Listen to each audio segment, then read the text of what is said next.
Hey guys, I'm Caleb Giddings, aka Mr. Revolver, and today we're going to talk about what I believe to be some of the best production revolvers on the market right now, and what are definitely my favorite line of revolvers from Taurus USA. Today we're talking about the Taurus medium frame revolvers. Now, before we get too far into this video, let's explain what a line is. So a line of revolvers, all of the major manufacturers have them, and it's basically the overriding frame size that connects all of these guns. So for example, Smith & Wesson has the J frame line, they have the K frame line, the L frame line, the N frame line, and the X frame line. And within each of those lines, there's a lot of variation of different barrel lengths, models, cylinder capacities, calibers, and a whole bunch of other stuff. Ruger has the GP100 line, the Security 6 line, and or not the Security 6 line anymore, RIP to the Security 6, you were a real one. They have the GP100, they have the SP101, they have the LCR line on their double action, and they have a whole, they also have the Red Hawk and the Super Red Hawk on the double action side as well. I forget about the Super Red Hawk. That's a good gun. And I say that as someone who works for one of Ruger's competitors. The Super Red Hawk is a good gun. And then obviously on Taurus, we have, Colt has their lines as well. They've got the Python line, the King Cobra line, the Anaconda line, and they're all different sizes. And on Taurus USA, we have several lines. We have the small frame line. That is exemplified by, say, the 856. We have the medium frames, which we're going to talk about today. And then we have the Tracker line, the Raging Hunter line, and the Judge line.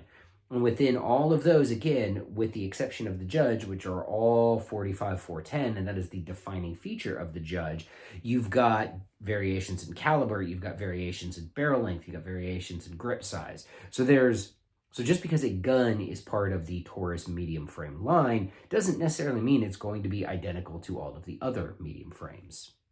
Let's start with a little history lesson.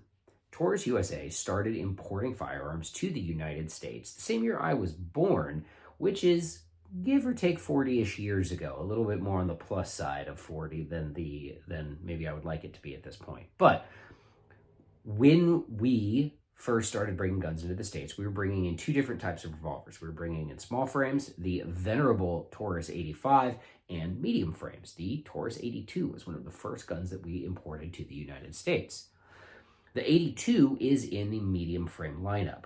And by the time Taurus was importing guns to the United States, the medium frames largely resembled what they are today in terms of being very different mechanically from the Smith & Wesson revolvers that had inspired a lot of Taurus production.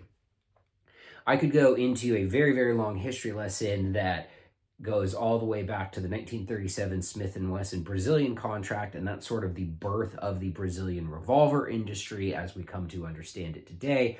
I could talk about the first medium frame revolver built in Brazil in 1947, which I've actually held in my hands, and it's really freaking cool. Or I can talk about the Bangor Punta era of Smith & Wesson and Taurus, where Taurus and Smith & Wesson were both owned by the same company. There's a lot of history there, which has led to the incorrect opinion that modern Taurus revolvers are just copies of Smith & Wessons. And that's not true. While they share some design similarities, like the cylinder latch and how it operates, they often will share certain speed loader types or holster types, but that's true across most revolvers. Like the same speed loaders that work on a 686 also work on a Ruger GP100, and they'll fit the same leather holsters, but a Ruger is very clearly not a Smith & Wesson. And the big thing that sets the Taurus revolvers apart from the Smith & Wesson is the way the action works. In a Smith & Wesson revolver, the only ones that use a strut and coil mainspring are the J frames. Strut and coil mainspring, of course, is where you have a coil spring and it rides on a strut, and when the hammer is either cocked or compressed via pressing the trigger, that spring contracts. That's your mainspring. It gets squished down by the pressure, then the sear releases, the spring goes up, launches the hammer forward. That's how all Taurus revolvers function. It's also how all Ruger revolvers function. It's how Smith & Wesson J-frames function. The vast majority of Smith & Wesson medium frame revolvers, your K, L, N frames, and all of that, use a leaf spring. which is compressed down and then springs up. So different design, and that's important. It is important to understand that while there may be cosmetic similarities between Taurus and Smith & Wesson revolvers, none of the shared engineering history still exists, right? Like that was, 1930 something, 1940 something, and then again in the 60s when we were both owned by the same parent company. But that's all in the past right now, right? Like we don't use rebound slides in our guns anymore. We just use a recoil spring, which is uncaptured, or a rebound spring, which is uncaptured, which is easier to work on, a bunch of other stuff. But let's talk about the medium frames and why I think they're so great. So first, we're going to do a quick run through the medium frame lineup. And there's a bunch of guns in this lineup. I don't have representative samples of all of them because that would be too many guns. And that would just be a lot. But first, we're going to start with history, okay? So history is the Taurus Model 66.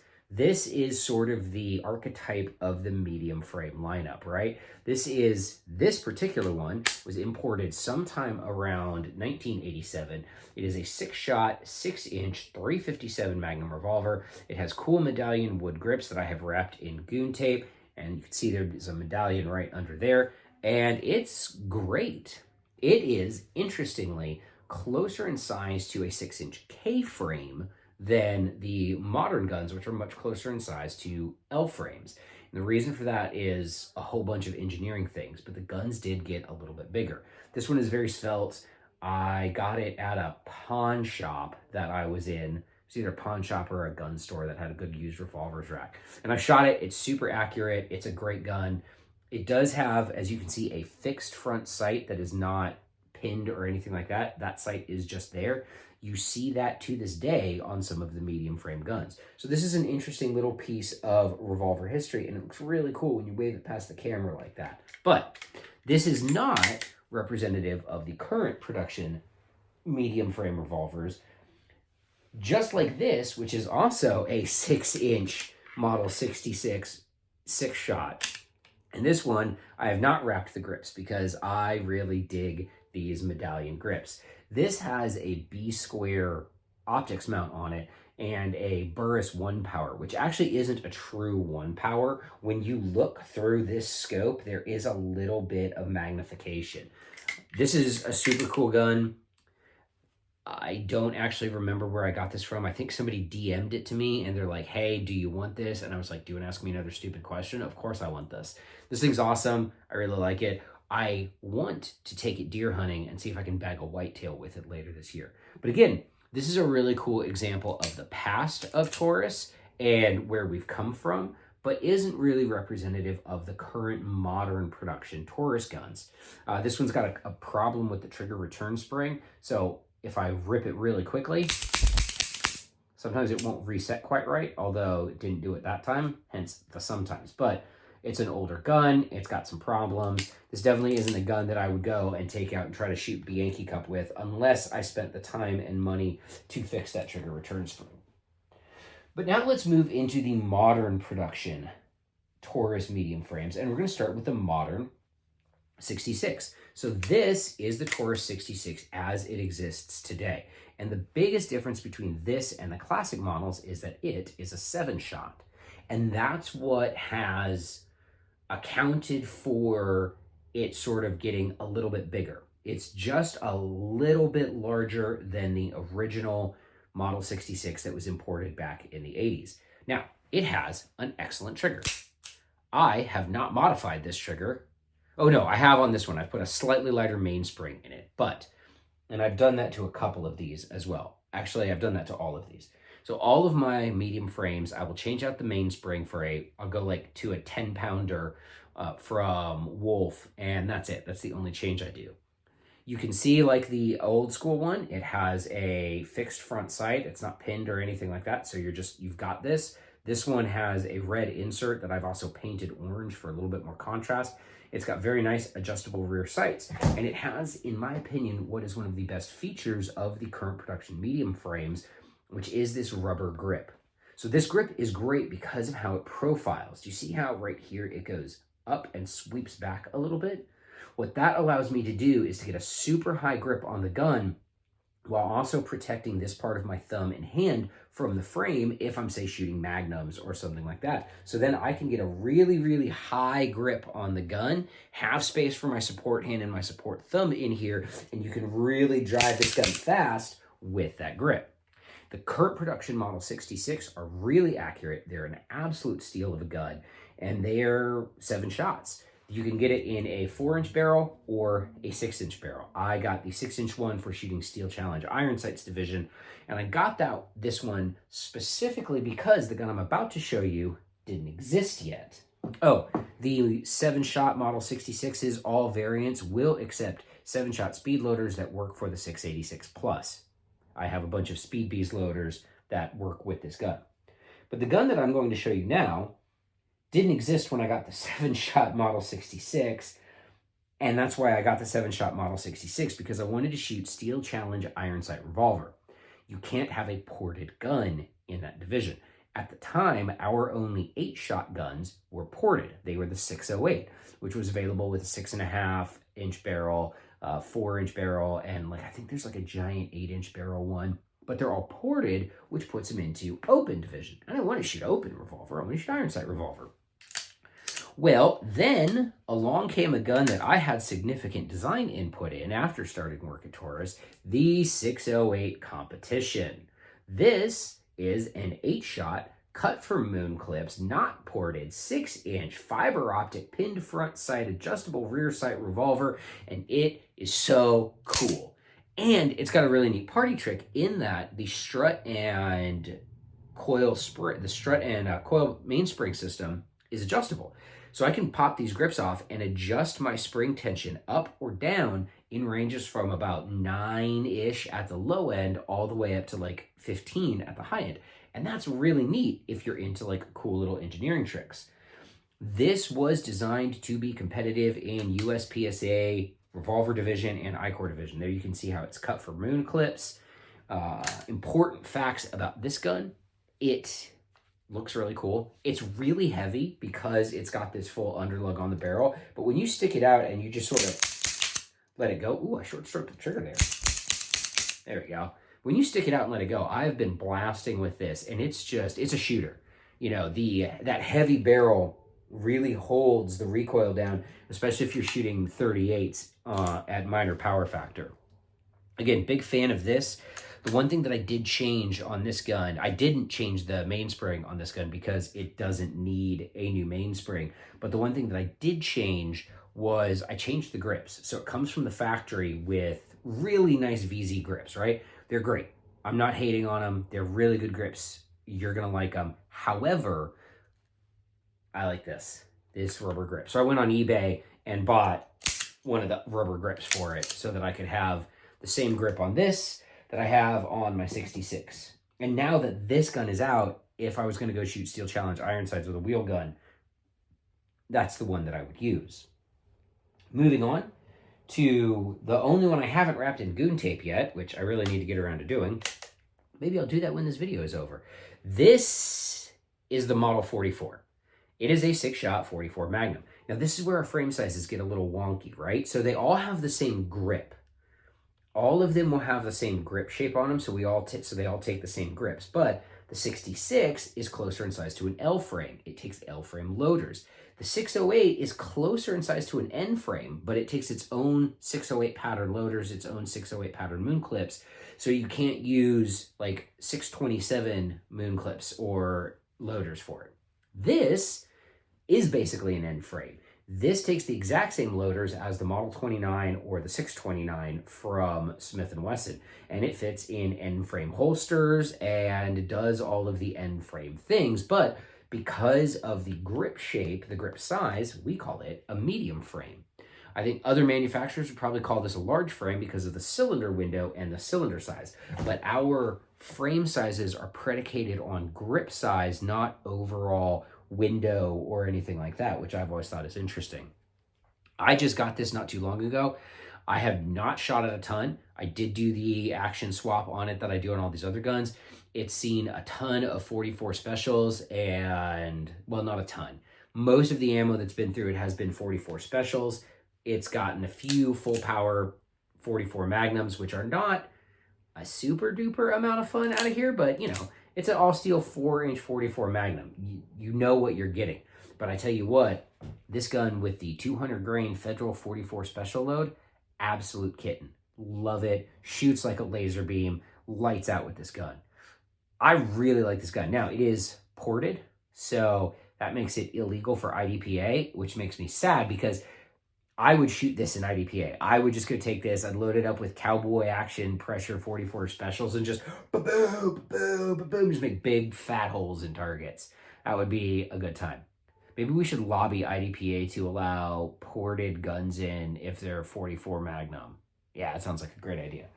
Now, last but not least, in the old Taurus medium frame lineup, we've got my buddy, old reliable Mr. 12,000 round plus Taurus 82. This was the first medium frame Taurus that we brought into the United States, the Model 82. It has a 357 Magnum brother, the Model 65. I like this one better. This is L-frame shaped and sized, so it'll fit L-frame holsters the best, but the cylinder dimensions are exactly the same as a K-frame. So a Model 10 speed loader will work in this gun. And I know I've tested that exclusively with Safari Lane Comp 3s. Again, this one is wrapped in grip, is the same grip, wrapped in goon tape, and all of that stuff. Now, the last thing we'll talk about this lineup of guns is this. You see I have one here. It's hard to see in this light, but there is right there on that hammer an internal lock here. You can probably see it better on the 44. So right here on the hammer is an internal locking system. Obviously, people hate the Smith & Wesson internal locking system. I do too. Everybody does. Smith should just get rid of it. But I will say this. One, our guns are having a lot less of it, right? So it's not on the new 608 competition. It's not on the new gun that is coming out the week after this video airs. That's also hypothetically maybe a medium frame revolver. But anyway, you would have to get like almost 20 minutes in this video to know that. Hypothetically, maybe. I didn't actually blow that. But it is on some of the older guns. I don't like an internal lock. However, if I'm going to have one, I want it to be the Taurus one. And the reason I want it to be the Taurus one is because the problem with the Smith one is where it's located, right? And lightweight guns and super heavy recoiling cartridges have been shown to make it engage. None of these are super lightweight guns and none of them are super heavy recoiling cartridges, but there are exactly 0 documented instances of the Taurus lock engaging under recoil. Because of where it's located, recoil forces aren't acting on it in a rotational method, so you really can't actually accidentally engage it via recoil. Now, what makes the medium frame so good? We'll close with this. For whatever reason, and there's a sciencey reason behind this, but a big part of it is the combination of the length of the grip, gives the gun a really good strut and coil. For the strut and coil mainspring system that's in here is kind of like the perfect length, right? So what happens is it doesn't compress too much at the back of the trigger pull, and it's not too heavy at the start of the trigger pull. So this one, my 82, that's got 12,000 rounds on it, has got, at this point, like an 8-pound trigger pull, right? Out of the box, these guns have really good triggers. You add a Wolf mainspring, and they have really, really good triggers. And again, it's because as you're rolling through that trigger, there's no point where it really stacks up. You just get roll, roll, roll, and break instead of stacking.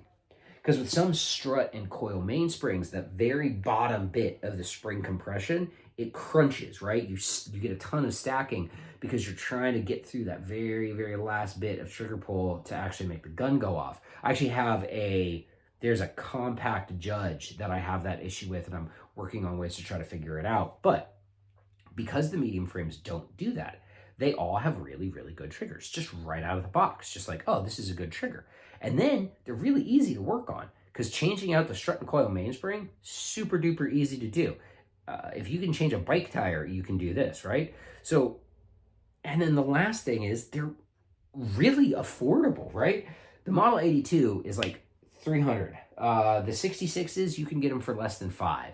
The 608 competition and the M44 are going to be a little bit more expensive. The new stuff that's coming out, maybe a little bit more expensive, but it's not crazy. It's not going to hurt you in the wallet the way other manufacturers are. And truthfully, I modify the triggers on these guns because I like to just a little bit, right? It's just a little bit. You don't need to.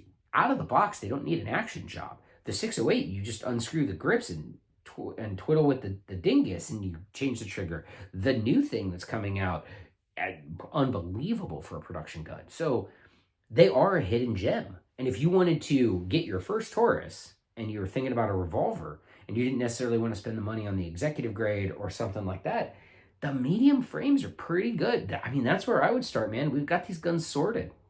If you want 357, go get a 65 or a 66. If you just want 38, get a friggin' Model 82 or go shoot competition with a 608 competition, or hell, go get the full-size ported 608 and just have an 8-shot 357. That's fun. The guns are really, really good. And our Revolver lineup, they're not the stars. The stars are the Raging Hunters, the incredibly well-known Judge. Even more people know about the 856 than these because the 856 is one of the best-selling revolvers in America all the time. But the medium frames are good. You should give the medium frames some love, guys. And that's it. That's my rant about the Taurus medium frame revolvers. I hope you enjoyed the video. Thanks for watching, and subscribe or something.